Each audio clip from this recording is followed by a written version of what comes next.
వీడు అమ్మాయి ఒళ్ళో పడుకున్నాడంట, విషయం తాగేసి వచ్చి.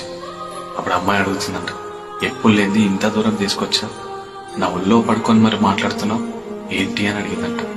అప్పుడు అబ్బాయి అంటున్నాడంట, కాసేపు నువ్వేం మాట్లాడుకో, నేను చెప్పింది మాత్రమే విను అన్నాడంట. వాడు ఏం చెప్తున్నాడంటే, నీతో ప్రతి క్షణం గడపాలనిపించేది, పెళ్లికి ముందే కాదు పెళ్ళైన తర్వాత కూడా నేను చాలా ప్రేమించాలనిపించింది. ఇలాగే నీ ఒళ్ళో పడుకొని నీతో చాలా కబుర్లు చెప్పాలనిపించింది. కానీ నేను పడుకునే ఒళ్ళు నువ్వు ఇంకొకరిని పడుకోబెట్టుకుంటున్నావు అని తెలిసినప్పుడే గుండె ఆగిపోయినంత బాధేసినాను అన్నాడంట. ఇవన్నీ తెలిసినా నీ ఒళ్ళో ఎందుకు పడుకున్నానో తెలుసా? నా ప్రేమ నిజం, నా బాధ నిజం, నేను పడుతున్న బాధ ఇంకొకడు పడకూడదని, నీ ఒళ్ళో పడుకునే చివరి వ్యక్తి నేనే కావాలని విషం తాగేసి వచ్చి పడుకున్నానని చెప్పి చచ్చిపోయాడట. ఈ కథ జరిగి 10 సంవత్సరాలు అవుతుందంట. అమ్మాయి పెళ్ళైపోయిందంట, ఒక బాబు పుట్టాడంట.